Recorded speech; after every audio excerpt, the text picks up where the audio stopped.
Alright, let me tell you how it all started going south. My name's Tom Wheeler, 32 years old, living in a little brick house I scraped together to buy out in the suburbs of Columbus, Ohio. I've got a wife, Sarah, who's 7 months pregnant with our first kid, a boy we're planning to call Ethan. Life's been a grind, but I've always been the guy who keeps it together, you know? The one who makes sure the bills get paid, the fridge stays stocked, and nobody in my family's left hanging. That's just who I am, or who I was, anyway. It was a Saturday afternoon, late September, the kind of day where the air's crisp and the leaves are just starting to turn. Sarah and I had been planning this barbecue for weeks. Nothing crazy, just a get-together at our place to celebrate the baby coming. I've been texting my folks, my brother Jake, and my sister Carrie about it nonstop. Hey, October 5th, mark it down, I'd say. Gonna fire up the grill, crack some beers, maybe set up a little table for baby gifts if anyone's feeling generous. Sarah even made these cute little invites on her laptop and sent them out through our family text thread. I figured it'd be a nice day, family, food, some laughs. I spent that morning hauling bags of charcoal out back, setting up folding chairs, and stringing some cheap dollar store lights around the deck. Sarah waddled around, her belly big and round, arranging chips and dip on a table we borrowed from her mom. She was glowing, even with her ankles swollen and her back aching. Tom, you think they'll like the pulled pork? She asked, fussing over a slow cooker. I grinned and kissed her forehead. They'll love it, babe. You're killing it. By 2 o'clock, the grill was hot, the meat was sizzling, and the yard smelled like heaven. I kept checking my phone. Nobody had said much since I'd reminded them yesterday. Mom had typed, "Sounds good, honey," and Jake threw in a thumbs-up emoji. Carrie didn't reply, but that's normal for her. She's always too busy. I figured they'd roll in any minute, tires crunching on the gravel drive. 3 o'clock hit. Then 4. The sun started dipping, and the food was getting cold. Sarah looked at me, her smile fading. "They're just running late, right?" she said, voice small. I nodded, but my gut was twisting. At 5, I sent a text to the group. "Hey, where you guys at? Meat's ready." Nothing. 10 minutes later, my phone buzzed. It was Jake. "Oh, man, forgot to tell you, Carrie's got this thing at her boyfriend's place. Mom and Dad went too. Didn't think it was a big deal. Catch you later." I stared at the screen, my thumb hovering over the keys. "A thing? What thing?" I called Mom. Straight to voicemail. Tried Carrie, same deal. Finally, Dad picked up, sounding annoyed. "Tom, we're at Carrie's guy's house. They threw a last-minute cookout. We'll swing by another time, all right?" I swallowed hard. "Dad, it's the baby thing today. We've been planning it for a month." He paused, then chuckled. "Oh, come on. It's just a barbecue. Don't make it a whole drama." I hung up, my chest tight. Sarah was watching me from the deck, her hands on her hips. "They're not coming," I said, voice flat. She blinked, then laughed, a short, bitter sound. "You're kidding." I shook my head. "They're at Carrie's boyfriend's place. Some cookout." Her face crumpled, and she turned away, pretending to mess with the napkins. I walked over, put a hand on her shoulder, but she shrugged it off. "I'm fine, Tom. Let's just eat." We sat there, just the two of us, picking at cold pork and coleslaw. The lights flickered above us, and the yard felt too big, too empty. I kept replaying it in my head, how I'd reminded them, how I'd spent $200 on food and drinks, how Sarah had been so excited to show off the little blue onesies we'd picked out. And they just didn't show. Like it didn't matter. Like we didn't matter. That night, I couldn't sleep. I lay there, staring at the ceiling, Sarah breathing soft beside me. My phone sat on the nightstand, still quiet. No apologies, no whoops, my bad. Just nothing. And that's when it hit me. I've been carrying these people for years. Mom's always short on her electric bill because she forgets to budget. Jake's truck payments? I've covered half of them since he lost his job last year. Carrie? She's been leaning on me for gas money and rent ever since her divorce. I never minded much. They're family, right? You help family. But this was different.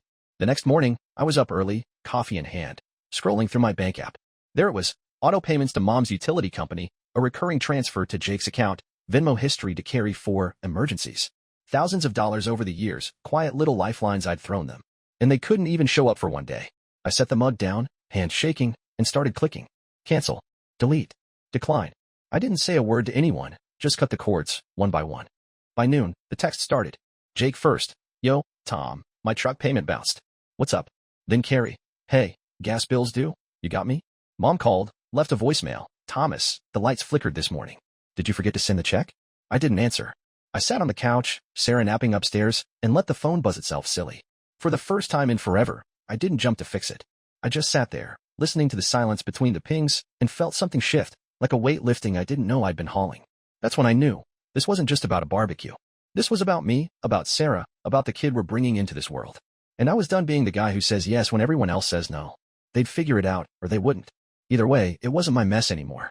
So there I was, Tom Wheeler, sitting on my couch in Columbus, Ohio, with my phone buzzing like a ticked-off hornet's nest. It was Sunday morning, The day after I pulled the plug on all those payments I'd been covering for my family. Sarah was still sleeping upstairs, her belly full of our boy Ethan, and I was just trying to enjoy a quiet cup of coffee. But my family? They weren't about to let me have that peace, not yet. First up was Jake, my younger brother. He's 28, still chasing some half-baked dream of opening a custom bike shop, but mostly just crashing at buddies' places and burning through cash. His text came in hot at 9 sharp. Tom, what the hell, man? My truck payment didn't go through, and now they're saying I owe a late fee. You messed something up. I read it twice, sipping my coffee, letting the words sink in. Mess something up? Like it was my job to keep his life afloat. I didn't reply, just set the phone face down on the cushion. Next was Carrie, my older sister. She's 35, been through a rough divorce 2 years back, and ever since, she's acted like the world owes her a favor. Her message popped up 10 minutes later. Hey, Tom, my rent's due tomorrow, and the Venmo I sent you didn't go through. Can you fix it quick? I'm freaking out here. Freaking out. Funny how she wasn't freaking out yesterday when she ditched our barbecue for her boyfriend's cookout. I left that one unanswered too. Then Mom chimed in, her call came around 10, and I let it ring through to voicemail. Thomas, she said, her voice all tight and disappointed, like I'd failed a test. The power company just sent a warning notice. I thought you were handling that. What's going on with you? What's going on with me?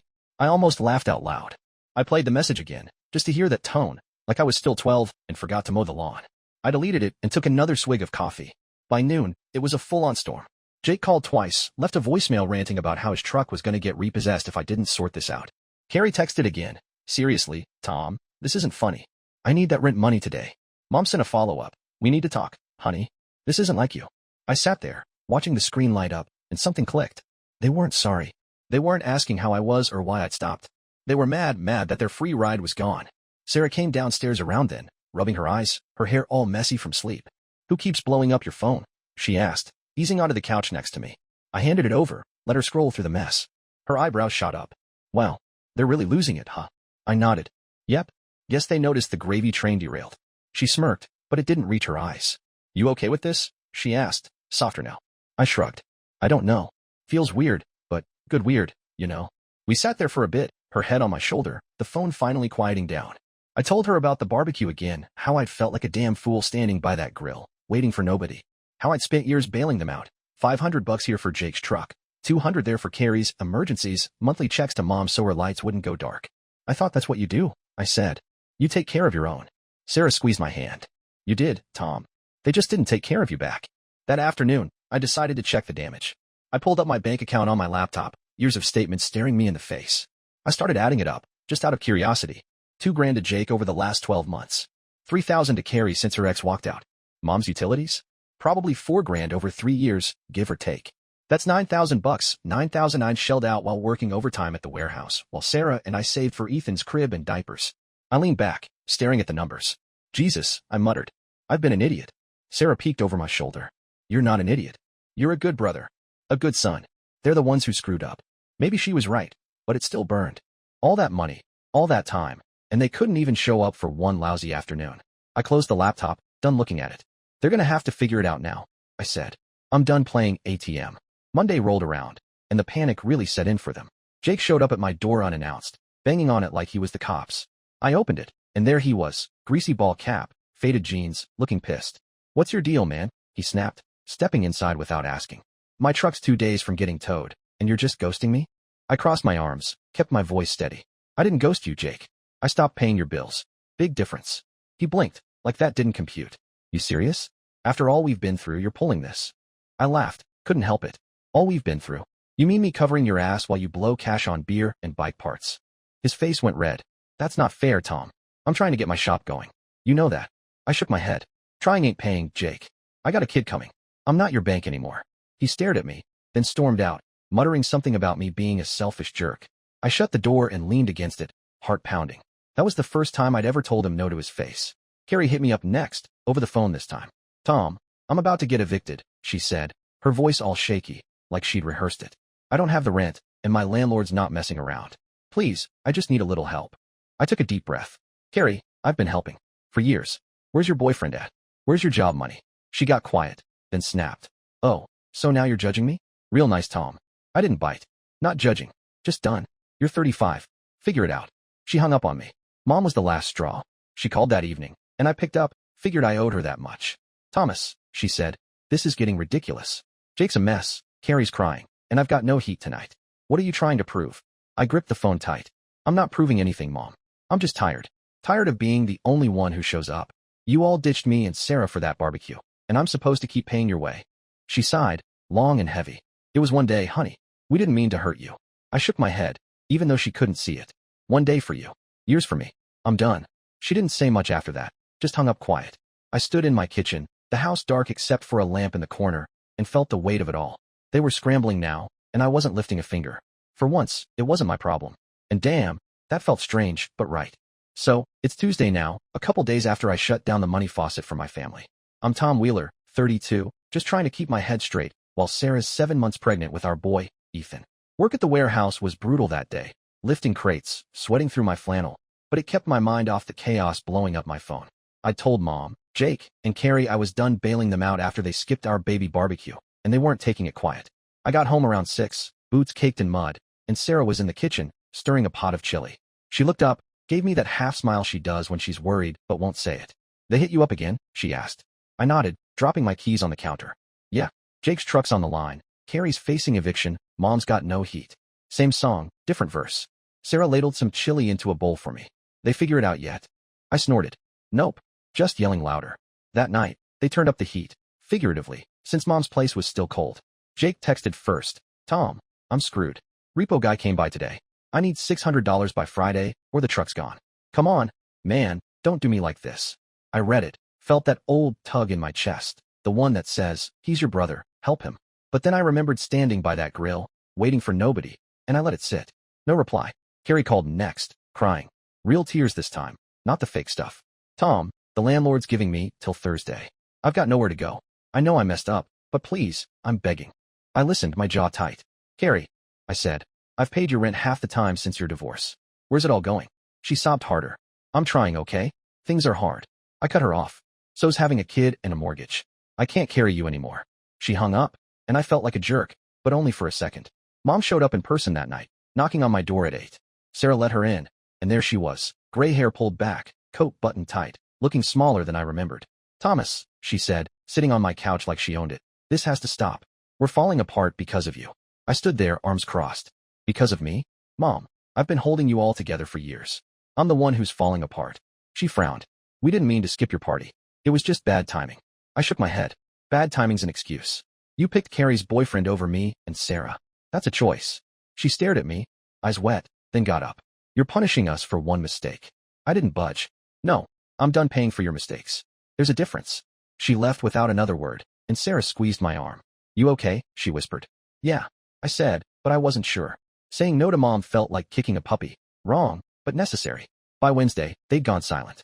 I figured they were regrouping, maybe hoping I'd cave. I didn't. I went to work, came home, ate chili with Sarah, and tried to focus on Ethan's nursery, painting it blue, screwing together the crib. It was the first time in days I felt like I was building something, not just holding up someone else's mess. Thursday hit like a freight train. I'm Tom Wheeler, still in Columbus, still digging my heels in. Sarah's waddling around, 8 months pregnant now, and I'm starting to feel the clock ticking. Ethan's coming soon, and I've got no room for my family's drama. But they didn't care about my timeline. Jake showed up first, banging on my door at 7 in the morning. I was half asleep, coffee still brewing, when I opened it. He stormed in, face red, smelling like last night's beer. Tom, you son of a... You let my truck get towed, he yelled. I rubbed my eyes. Morning to you too, Jake. He paced my living room. They took it last night. I'm screwed without it. How am I supposed to work? I shrugged. Same way I do. Pay for it yourself. He got in my face, finger jabbing. You're my brother. You're supposed to help. I stepped back. I did. For years. Where were you Saturday? He froze, then muttered. That's not the point. I pointed at the door. It is. Get out. He left, slamming it so hard the windows rattled. Sarah came downstairs, frowning. Was that Jake? I nodded. Yeah. Truck's gone. He's pissed. She sighed. He'll survive. I hoped so, but I wasn't betting on it. Carrie called an hour later, voice hoarse. Tom, I'm out. Landlord locked me out this morning. I'm at a motel with my stuff in trash bags. My stomach twisted. She sounded broken. What about your boyfriend? I asked. She laughed, bitter. Dumped me Sunday. Said I'm too much drama. I almost felt bad, but then I remembered her skipping our barbecue for his cookout. Carrie, I'm sorry it's rough, but I can't fix this. She whispered, I hate you, and hung up. That stung, but I shook it off. Mom texted next. Jake's a wreck, Carrie's homeless, and I'm freezing. This is on you, Thomas. Fix it. I stared at that message, my hand shaking. Fix it? Like I hadn't been fixing it since I was 25, working doubles while they coasted? I typed back, not my job anymore. Love you, but I'm done. Sent it, and turned off my phone. That night, Sarah and I sat on the couch, her feet in my lap. They're imploding, she said. I rubbed her swollen ankles. Yeah, didn't think it'd hit this fast. She looked at me, serious. You're not going back, right? I shook my head. No, we've got Ethan. That's what matters. She smiled, real this time, and I felt lighter, like I was finally choosing us. Friday, I heard through a cousin that Jake was couch surfing, Carrie was begging friends for a room, and Mom was borrowing a space heater from a neighbor. They were scrambling, and I wasn't part of it. It was weird, watching from the outside, but it felt right. It's Saturday now, a week since the barbecue flop. I'm Tom Wheeler, still standing my ground in Columbus, Ohio. Sarah's 8 months along, Ethan's kicking like crazy, and I'm trying to keep my focus on them, not the wreckage I left behind with my family. But life's got a way of throwing curveballs. I was out back, mowing the lawn, when my cousin Danny pulled up in his beat-up Ford. He's 30, a mechanic, the kind of guy who's always got grease under his nails and a straight-shooter attitude. We've never been tight, but he's solid. He hopped out, waved. Hey, Tom. Got a sec? I killed the mower, wiped sweat off my forehead. Yeah, what's up? He leaned against his truck, arms crossed. Heard about the shit show with your folks. Jake's crashing at my place now, whining nonstop. Carrie's a mess too. What the hell happened? I told him, barbecue, no shows, years of paying their way, me cutting it off. He listened, nodding slow. Damn, he said when I finished. I knew you helped out, but not like that. They're acting like you owe them your soul. I shrugged. Feels that way. They're pissed I stopped. Danny kicked a rock, looked me in the eye. Good for you, man. They've been leeching off you forever. I saw it, never said nothing, but I saw it. That threw me. You did. He nodded. Yeah. Jake brag about you covering his truck. Carrie laugh about Tom's got it. I figured you were cool with it. I shook my head. Was. Not anymore. He grinned. Well, I'm with you. They're mad at me now too, told Jake to get a job or get out. He didn't like that. I laughed, first real one in days. Thanks, Danny. Means a lot. He clapped my shoulder. Anytime. You need backup. I'm here. That night, Danny texted. Jake's out. Couldn't handle me saying no either. You're not alone in this. I showed Sarah, and she smiled. See? Not everyone's against you. It hit me then. I've been so wrapped up in Mom, Jake, and Carrie, I didn't see who else was out there. Danny wasn't family like blood, but he was family where it counted. Sunday, Mom called again. I picked up, braced myself. Thomas, she said, voice shaky, we're sorry. We didn't realize how much you did. Can we fix this? I took a breath. Mom, I love you, but fixing this means you all stand on your own. I've got a kid coming. That's my focus. She cried, soft. I know. We'll try.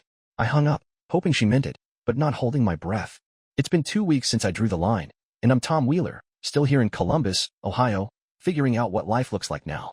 Sarah's 8.5 months pregnant, Ethan's due any day, and the house feels different, quieter, but fuller too.